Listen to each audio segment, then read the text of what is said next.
Welcome back, everyone. Today I was playing in the finals of the winners bracket in the Chessable Masters as part of the Champions Chess Tour being held on chess.com. Now, as you guys know, I won a very tough, intense match yesterday against Wesley So, and today I was playing against another American, Fabiano Caruana. Now, let's jump right into the action. So here we go. First game, same format, 4 games of 15 minutes plus 3-second increment. I'm playing with the black pieces. So Fabiano here decides to play the move pawn to c4, and now I play knight f6, knight c3, and e5, and we have the classic English opening with c4 and knight c3. Game continues with knight f3, knight c6, and now g3. Here I play this move knight d4. Now this is a line that Fabiano himself has played a few times with the black pieces. It's an attempt to try and trade off the knights in the center very early, and thus reducing the interesting nature of the English. So here Fabiano plays bishop g2. Now at first glance you might think that white can play this move knight takes e5, but knight takes e5 would be a big blunder because after queen to e7, maybe big blunder is too strong a way of putting it, but here white has to be very careful because if white moves the knight to say d3, for example, knight to f3 is checkmate, game over, spaghetti-o, you get mated in 6 moves, and that would be a meme that would last in eternity. However, white can also play this move pawn to f4 here, but after d6, knight to d3, and bishop f5, black is already a little bit better. White has to play a move like king f2, and it's very, very iffy. So Fabiano plays bishop g2. We swap the knights. I play bishop b4 here, and now he goes queen b3. In this position, I play a5. He castles, and now I play this move bishop to c5. Now, all this is pretty standard. It's been played here or there. We get d3, and now I castle. Goes bishop g2. He does not eat the juicer on b7 because it looks like white's up a pawn here, but after rook to b8, white will lose his bishop or lose his queen on b3 on the next turn. So Fabiano goes bishop to g2. Now I play d6, opening up the scope for the light square bishop.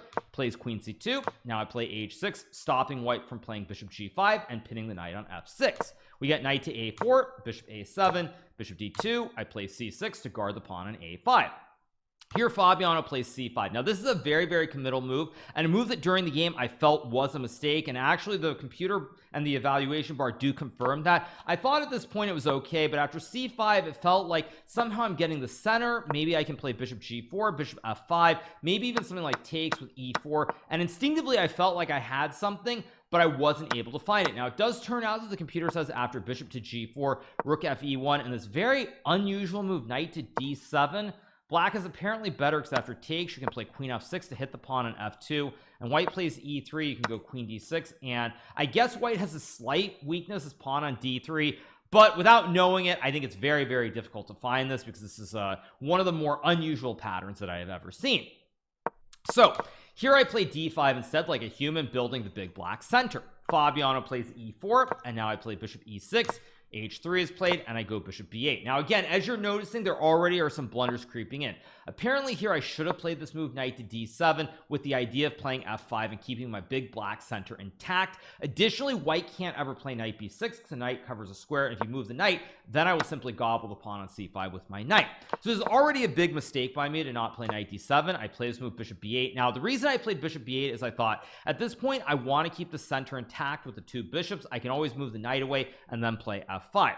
Here Fabiano plays knight b6, and now I go rook a6, and he plays a very interesting move pawn to b4. Now during the game I already assumed that here I was a little bit better, but b4 definitely took me by surprise because as I realized when I trade the pawns on b4, white simply wants to go a4 a5 and lock this rook in jail on the edge of the board in eternity. So say we just get some random moves and white can get pawn to a5. This rook is going nowhere. The bishop guards both pawns, the pawns guard the knight, and the knight covers the a8 square, so the rook is simply glued here on the edge, and it feels very, very scary. Now of course, as you can tell from the evaluation bar, the computer does not care. It's not human. It's not worried about a rook out of the game because, you know, in 100 moves from now the rook will suddenly become active very mysteriously.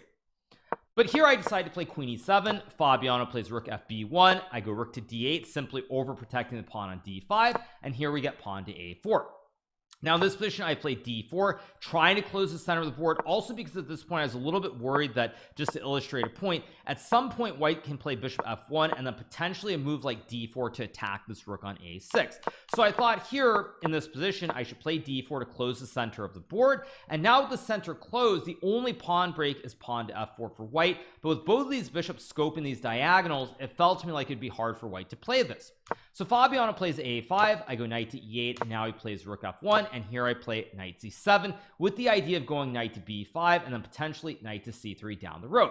Fabiano plays f4, I take, and now I play this move f6 here, and the idea is very simple. I'm assuming with the two bishops on these diagonals that I'm going to be better down the road. Fabiano plays rook e1, I go knight to b5, and now he plays this move e5.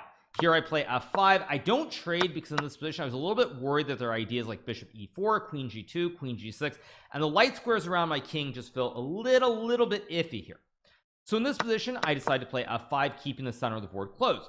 Now here Fabiano plays king h1, bishop c7, rook b1, king h8, rook b2, and now I play an excellent move, pawn to g5 here. Now at first glance this looks insane. I'm pushing the pawns in front of my king here and opening up my king, but on the other hand, if these diagonals can open, say you get some position like this, you'll notice that now this diagonal towards h3 is a problem. This bishop on c7 can capture the pawn, and white can't really attack because these files are closed, but they're only open for me. Like I can put the queen on h7, rook on g8, so only I can use these half open files here, and white cannot use them. So Fabiano does take. He plays queen d1, I go queen to h7, stopping this move, queen to h5. Queen e1 is played, and now I play this move, rook g8. Completely reasonable move. Fabiano plays knight c4, I go g4, and now he plays knight d6, and here I make a very big mistake. I play this move g3 pretty much instantly. Now as you guys can notice, at this point I have 2 minutes and 11 seconds. Fabiano is 59 seconds, and here I should have used my time. But one of the dangers, or one of the drawbacks about playing a lot of blitz all the time, and one of the reasons that a lot of coaches don't suggest that kids do this when they're trying to improve, is because you have this tendency where you want to move quickly. It's very hard to restrain yourself sometimes, and this is one such moment where I could not restrain myself and use my time and think. So in this position, what I should have played is I should have played this very nice move, bishop to d8, and the idea is quite simple. I keep bishop h4 or bishop g5 alive. White doesn't have an obvious move here, so he's gonna have to burn a lot of time, and it's just not easy to play. The white does not have moves that you can play without using 10, 15, 20 seconds. Instead I played g3, which is a terrible move. Fabiano plays rook f4, not the end of the world. I go bishop d8, and now he plays bishop to d2, and here I blunder with this move, bishop g5. Now already here, the big difference versus a couple of moves ago is you'll notice that I'm the one who has to prove an idea, because now that the king side is closed, if I don't get f4, bishop d5, and put pressure on this pawn on h3, white's moves are very obvious. He can take the knight, take the pawn, maybe take the pawn on d4, and I have to prove everything. Whereas if we go back to this position, I'm maintaining all the tension here. I can take, I can push, I can move the bishop to g5 or h4, and white can't just react to every move I play. And I do believe that if I had played bishop d8, there's a very good chance that I would have won this first game. So instead I played g3. We got this position here after bishop d2. I played bishop g5. Fabiano plays rook f1, and now I go queen h6, which is just a huge blunder. Now at this point we're both getting a little bit low on time, and my reactions just aren't the best. Now at this point it's already very difficult to play. Apparently queen h5 is the best move, and it's still not clear-cut how white can win this position, but it's worth noting that after takes, white can even play a move like rook f4 here, and it's very tough to play, very tough. Apparently knight c3 is still saving the game, but I don't have obvious ideas. I can't push to open up the diagonal. Bishop d5 doesn't actually work here, because after bishop d5 white can simply take and then go king g1 with the rook covering the square. So if I don't have an easy way to attack the pawn on h3, then I'm in trouble, and the clock situation is not good either. So here I play queen h6, Fabiano takes, and now I play queen h7, another blunder here, which just effectively loses the game. Fabiano blunders back with knight d6. Apparently bishop takes g5, rook takes g5, and simply knight takes g3 is winning because I cannot capture due to the exchange and this very nasty move rook to h2, which wins the queen on h3. So Fabiano here instead plays knight to d6, and now I play this move bishop takes h3 out of desperation. Again, at this point the position's very, very hard to play. Computer says after rook a8, apparently I'm still in the game, but with seconds left on the clock I go for broke with bishop h3, hoping that there's some kind of checkmate. Fabiano makes a check. I go king g7, he takes, we trade, but unfortunately after queen h2, king f3, there is no way to checkmate this king. I play g2, he goes rook g1, I check, and now he plays the very important move king to g4. If white moves the king to e4, for example, apparently I can play king g8 or something, and it's still kind of a game. And if white goes king e2, there's checkmate in one with queen h5. You have to block, and then it's simply game over. But after king g4, I simply have no way to check this king, and white can play knight e6 or queen e4 very, very fast, so the game is over. Play knight c7, he takes, I go king h6, and now Fabiano takes the knight rather hilariously. The simple win here would be knight f3, creating the classic fossil, winning the queen. But even after rook takes c7, if I play queen h5, king g3, there's nothing I can do. Bishop guards the knight. There's rook h7 next move, knight checks everywhere, and so I end up playing rook takes a5 and resigning the game simply because there are 50 ways for white to win. Rook h7 is one, knight f3 is one, rook c6, literally every single move on the board. I think every single move here is winning for white. I'm not sure if there's a move that doesn't win. So I lose this first game in a very unfortunate fashion, and we move on to the second game. Now in the second game, I'm playing here with the white pieces, and I start off by playing e4. Fabiano plays e5, knight f3, knight c6, bishop b5, a6, bishop a4, knight f6, d3, and we have the classic closed Spanish or the closed Ruy Lopez, which I played in St. Louis against Samuel Sevian. So Fabiano plays d6, I play c4, and now he plays g6. In the game against Sevian in the American Cup, bishop g4 is played. It also was the move that Mittens Anish, I believe it is, played against me in our latest video as well. So Fabiano goes g6, I castle, bishop g7, play h3 to stop bishop g4, creating the pin, castles, knight c3, h6, and now I go bishop e3. Now one thing that I did notice during this game is that Fabiano was definitely a little bit surprised by my opening choice. It was very clear that he was not expecting this, which in my opinion was an oversight by him, and he simply forgot that I had actually played the system in St. Louis against Samuel Sevian. So already I was pretty happy with this position. Fabiano plays bishop d7, now I play rook to e1, rook b8 is played here, and now I play this move c5. Fabiano plays rook e8, and now I play rook c1. Now what I should have done here is I should have simply traded, played queen d2, targeting the pawn, and after king to h7, played a move like bishop b3, and after bishop e6 takes, and knight d5. White is a little bit better. It's not like it's anything special, but white is for choice. Instead, I play this move rook to c1. Fabiano trades, and he goes knight to h5 here, trying to go knight to f4. And here I inexplicably play this move knight d5. Now, this is not the end of the world. It's not necessarily a terrible move, but I simply overlooked the very obvious move bishop e6 here. Now, in this position, what I should have played is bishop to e3 to stop the knight jumps, but also to prepare d4, but additionally to play queen d2 and target the pawn on h6. And it's not a big advantage, but white is once again a little bit better. So instead, I play knight to d5. Fabiano goes bishop e6, and already here I'm just pretty annoyed at myself for doing this. Apparently I should have played something like g4, and after knight to f6 I can take and bishop e3, and white is supposedly better here, but it's very awkward because at this point I've already played h3 and g4, and it just doesn't feel right. However, I should have done it, but again, having lost the first game, I'm a little bit off center here, and I play this move knight b4. Fabiano trades, he goes c6 so that I can't capture the rook, and now I play this move pawn to a3. In this position, Fabiano plays knight to f4, and now I play this move rook to e3, simply guarding the pawn on d3. Fabiano continues by playing a5. I go bishop c3, trying to win this pawn on e5, b5, bishop b3, we swap, plays c5, not knight takes d3 by the way, because then I have rook to d1, pinning the knight on d3. So Fabiano plays c5, I go queen c2 to guard the pawn, because now if I play just a random move like king h1, knight takes d3 and rook to d1, black is c4, protecting the knight but also attacking the queen. So I played queen c2. Fabiano plays a4, h4, idea to play g3, very similar to my game against Wesley yesterday, where Wesley had this knight on f5, and then I played h5 followed by g6. So queen d6 is played, g3, knight e6. Now I can't capture the pawn on e5 since it is guarded. So I play h5 here. Fabiano plays rook c8. Now I go queen d1, and he plays king h7. You might be wondering, well, why can't black just capture this free pawn? If black were to capture this free pawn, I can play this move knight to h4. I'm going to win this pawn on f5, and I also have my own bastion here where I get the knight to f5. So Fabiano plays king h7, play knight h2. He goes b4, bishop e1. Now he plays knight d4, another bad move. Play rook c4. As you guys can tell, these games are very choppy. Neither of us playing particularly well. Fabiano plays queen d7, and now I play this move king g2, which is definitely not best either. What I should have done at this point is I should have simply taken this free pawn on b4 and played this position after rook takes c4, d takes c4, where I think black probably plays something like rook c8, bishop c3, rook takes c4, and it remains balanced, but I'm probably out of the danger zone. At this point, however, I felt like, you know what, even if it feels scary, I got to try to keep the tension alive. I've got to try to win this game, so I play king g2. Fabiano plays b3, and now I play knight to f3, trying to trade off these knights. Knight c2 is played, and now I play this horrible move, rook e2. During the game, I felt very strongly that I should actually sacrifice the rook for the knight and take the knight and the pawn for the rook here, because the pawns on a4 and c5 are weak. I can get a bastion with knight d2 c4 or knight h4 f5, and practically speaking, I think I have very good chances to save the game. But alas, I decided to play rook e2 instead, and I could sort of feel that these moves were wrong, but I couldn't stop myself from playing them. So Fabiano takes, I go knight h4, trying to go knight to f5.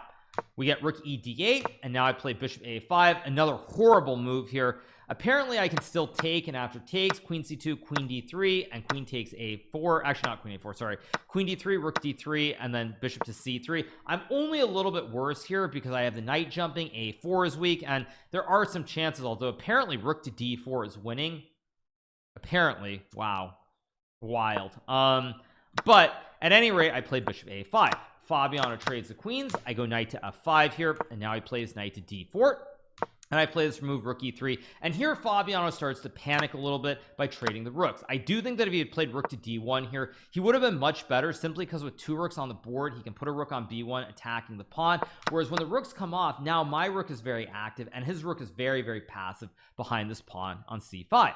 So he goes bishop f8, I go bishop c3, rook a8, and now I play knight d5. I get bastion here, and I have ideas like knight b6 to win the pawn on a4. And already here I was starting to get optimistic, thinking that I would have winning chances. So Fabiano plays rook a6 to cut off knight b6. I go bishop to d2, knight to b5, and now I play bishop e3, and here Fabiano plays knight d6. Now apparently knight takes a3 is winning, because after takes, b2 and knight c3, there's apparently rook to d6 with the idea of playing rook d3 and sacking the rook for the knight. Wow, I did not even see this. I'm going to be honest. I thought after knight c3, the only line I looked at was rook b6 and knight b1, and white is winning, but apparently rook d6 is winning. Now this is also a sign of just how out of shape Fabiano was too, that he didn't spot this. But instead he plays knight d6. I take, he takes the pawn, I go rook to c8 here, going after the bishop on f8, king g7, knight to c7, and now Fabiano makes a huge mistake. He plays this move knight to d6. Now it's a big tragedy because Fabiano obviously was down quite a bit of time on the clock, but even though this is a blunder, as you can tell from the evaluation bar, black is still okay here. Even though I have this brilliant move rook takes f8, black is still very much in the game because of the pawns on the queen side. Fabiano does not capture the rooks after bishop takes h6, king e7, and knight takes a6, knight c4. I simply go bishop c1, guarding the pawns on b2 and a3, and this knight will come back and I will win the game. Instead, Fabiano plays rook c6, attacking the knight on c7. Here I play rook to d8, and now he goes knight to c4, and at this point I play this move knight to e8. Now I'd love to play something like knight d5, but after knight takes b2, it's very, very tricky in terms of how I'm supposed to play the position, because he just wants to go knight c4 b2 b1, or knight c4 knight takes a3, and with these two connected pawns going down the board, it's very, very difficult to play. So I play knight to e8, playing for tricks. He goes king g6 here.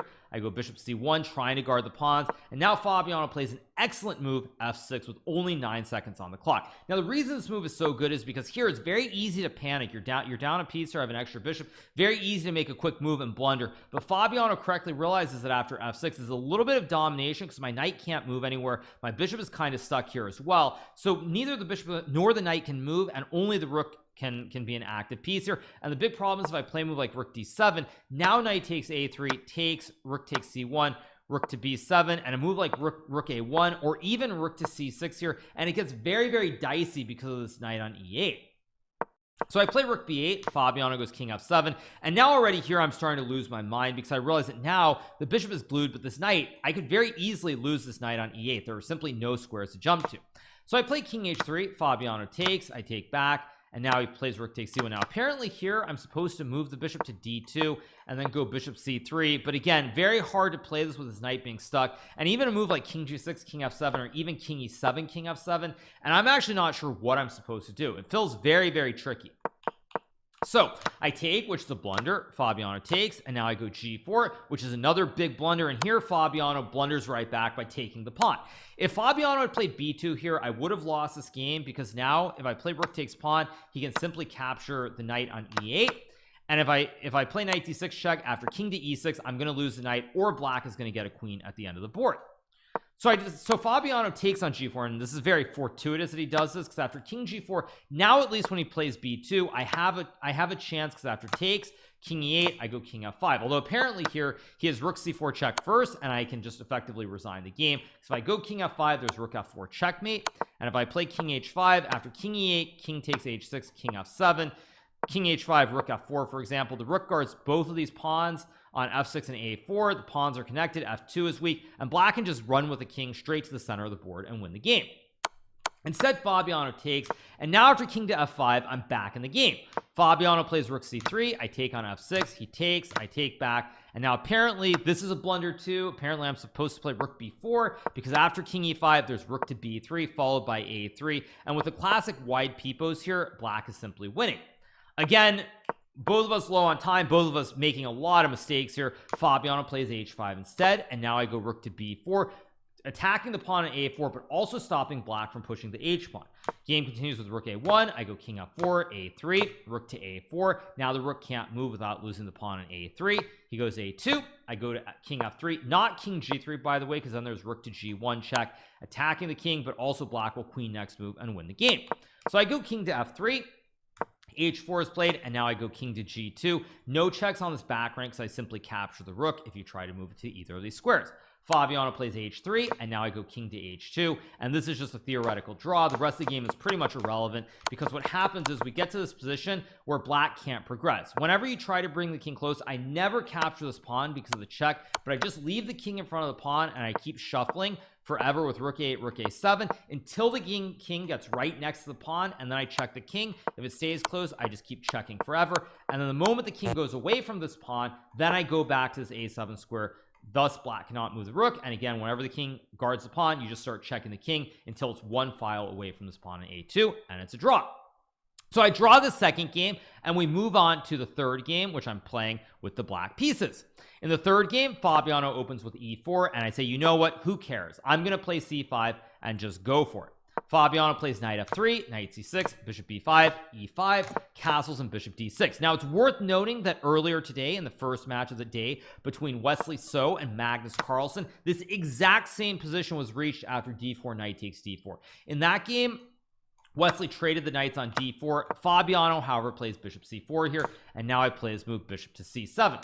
Fabiano plays knight g5, and now I go knight to h6, guarding the pawn. Now apparently knight e6 is playable. The reason I didn't play this move is I was very scared of this enterprising idea with f4, pawn takes pawn, and knight takes f7, because after king takes f7, bishop takes f4. Apparently you're okay with king to e8, but it looks really scary after something like trade and queen to h5 and queen h4. I mean, this knight is coming into the game very quickly. Apparently after b5, black is okay, but it just doesn't feel right, and obviously Fabiano is very well prepared. It's also worth noting that in this position you might think, well, why not just trade the bishops and then go king to e7? Now this loses to a very nice idea with bishop takes knight. If I take with the king, it's mate in 2 with checking rook f7 mate, or queen to e5, both work. And if I take with the pawn, there's this very nice move, rook to f7 check, king to e8, rook to f8, and my king has to move away from the queen, and I lose the game instantly. So after knight to g5, I play knight h6, guarding the pawn. Fabiano plays knight c3, I castle, plays h3, and now I go king h8. Now it's worth noting temporarily I'm up a pawn, but white can get a great bash on d5. Since I push these two pawns, they can't go backwards to attack the knight on this critical square. So Fabiano plays a4, I play f6, knight f3, knight g8, knight d5, knight e7, and already here I'm doing great. Now it's objectively about even, but I do have an extra pawn on the board, so I shouldn't be in trouble. Fabiano plays c3, we trade, and now I play b6, rook d1, and I play this very bad move, bishop b7. Now the move itself is not terrible, but the reason it's bad is because I was trying to play quickly, just get up on the clock and then try to press him later in the game. And as soon as I play this move, I realized that this is not actually the right idea. What I do not want to do here is I do not actually want to trade all of the bishops off the board, because even though I'm up a pawn here, this pawn is blockaded on d6, and white is simply going to play something like bishop to e3 and then rook to d1. I mean, not in this exact position because a4 hangs, but just to illustrate it, with these double rooks, this bishop behind the pawn, I didn't really feel like I'd have great winning chances here. And so as soon as I played bishop b7, I realized that what I wanted to do here was simply trade like this and play the position with the two bishops on the board and the bishop on this diagonal towards this pawn in h3. But instead I play bishop b7, he goes bishop e3, and now I'm like, okay, I got to change course. So I play d6, queen g4, and now I play rook b8 with the idea of going backwards and putting the bishop on the other diagonal. But once again, if we look at this position, you'll notice that white has the bishops developed. He has c3 and b4 played here versus the other line where I could have this position, which is much better. So instead we get to this position here where I play queen e7, Fabiano plays queen c4, and now I go f5, which is again a very committal move. Already here I wasn't sure how hard I should try to win this game or whether I should basically just make a draw, but I decided, you know what, I felt like I'm in the game, we're low on time, we're out of the opening, it's a dynamic position. This is probably better than having the white pieces in the fourth game, because realistically if Fabiano plays the opening well, he's just going to draw the game.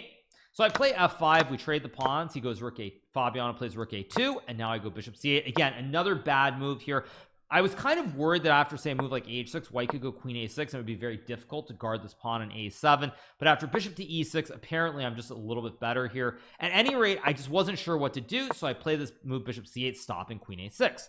Fabiano plays rook a d2 here, I go a6, and now he plays queen e2, and I play a5. The reason that I played a5 here is if I play a move like h6 now, white can play something like a5, and if I take on a5 after takes queen c4, I've got this ruined pawn structure here. White can even go bishop to e4 next move, and it's really scary here. There's a double wooden shield, there's a double stack in the middle of the board, and my two extra pawns are pretty crummy.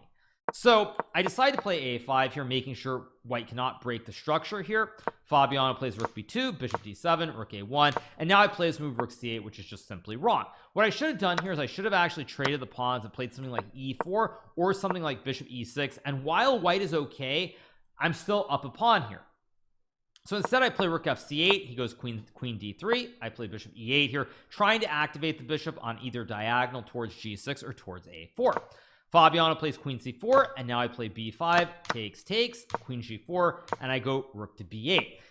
After rook b8, Fabiano plays bishop c4, rook b7, bishop d5, and now I have a tough choice, because in this position I can make the draw, I can make the threefold repetition, and once again move into game number 4 with the white pieces, needing to win in that game, or I can do something else and try to keep the game going. So I decide at this point I'm just going to keep the game going by playing rook a7, and here Fabiano plays queen to e2, and now I play a4, another blunder, of course, missing this move b5, because now white can go c4. So say I go bishop b6, c4, white now has a protected pass pawn, he can stack the rooks and win the pawn, and to add insult to injury, I can't even put my other rook on a8 to guard the pawn. So already here after b5, it's getting very scary. So I play bishop f7, queen c4, I trade, and now I go a3, rook b3, and I play queen f8 here, and Fabiano plays this move c4, which of course is a blunder. If Fabiano had played rook takes pawn after rook takes b5, he probably assumed that after queen c6 I can check and then play something like bishop b8, and I'm kind of okay here. It's still very scary after rook a8 with this pin on the 8th rank, but as you can tell from the valuation bar, black is okay. Fabiano instead plays c4, and now I go a2, he plays rook b2. Sorry, I actually didn't explain why this is losing. Sorry, the reason that this position is losing after takes and rook takes b5 is because white can play rook to a7 here, and after bishop to b8 there's rook to f7, and when I go queen g8, white can go bishop g5 with the idea of bishop to f6 or bishop to e7 and rook f8, and my pieces are just terrible. This bishop on b8 is behind all these pawns, it's doing nothing, can't even come into the game with c7, and my queen is super passive. There are all kinds of ice skaters as well, king has no squares, and so all my pieces are just horrible here. Fabiano instead does play c4, I go a2, rook b2, queen g8, and now he blunders with queen takes queen. Fabiano should have played queen e4 here, but I assume due to the time situation is a little bit unsure, probably thought I'd get rook a4, and after say takes, rook takes c4, at least here I can kind of argue that if I get these pawns rolling, I'm in the game. That being said, after a move like rook a6 or a move like rook a8, both of these moves, white is much better here. But Fabiano instead trades. I take, he takes, I take, and now I go d5, trying to get rid of this protected pass pawn in this situation. Now already here I knew this position should be a draw with correct play, but we'll see what happens next. So Fabiano takes, I take back, he plays rook a8, I go bishop b8, not king f7, because then after rook to a7 I simply lose the bishop on c7. So I play bishop b8, he takes, and now I play king f7. Now king f7 is fine, but if I really was dead set on drawing the game, I should have simply taken, and after rook takes b8, king f7, probably the best that white's going to get is something like rook to b7, king f6 check, king f7, d6, e4, rook b4, rook d5, rook e4, rook d6, and even though white has an extra pawn, with a 3 versus 2 on the king side, this should be a draw without too much difficulty. Instead I go king f7. Fabiano plays bishop a3. I go e4, threatening to ice skater him with rook g1. White plays a move like, let's just say h4. I go rook b1 check. King can't go to h2, and after bishop c1, rook takes c1. That would be checkmate. So Fabiano plays g4, and now here I play this horrible move h5.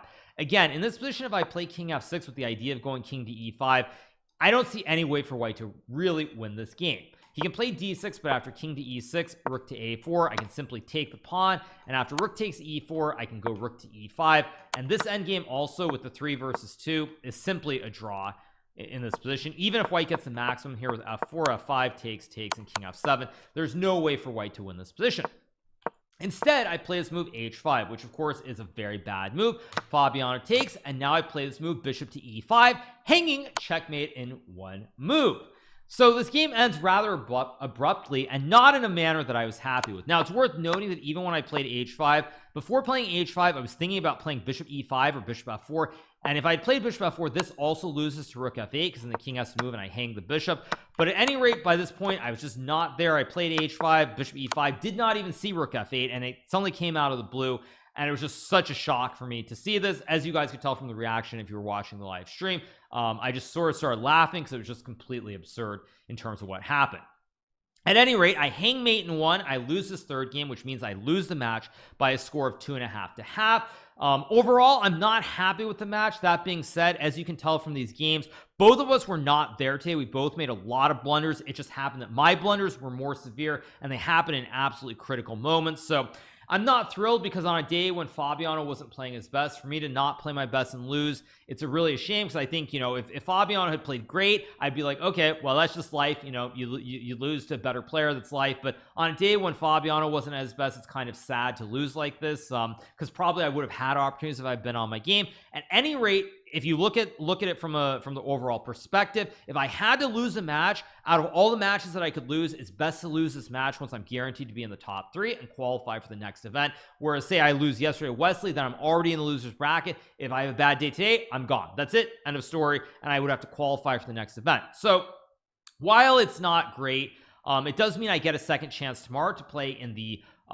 final match of the losers bracket. I will be playing against the winner of the match between Magnus Carlsen, the world champion, for another 2 days, or Levon Aroni, who won his match against Vladislav Artemiev earlier. At any rate, I'm looking forward to that match tomorrow. It'll be a 2-game mini match. We'll be doing a recap. Hopefully it works out. If I do win tomorrow, that means I will move on to the final to play against Fabiano once again. But at any rate, that's going to be it for now. So I hope you guys have enjoyed this recap. Make sure to hit that subscribe button below if you haven't already. And we'll be back tomorrow with another recap, whether I win or whether I lose. But hopefully I win. At any rate, I'll see you guys then. Have a good one. Bye.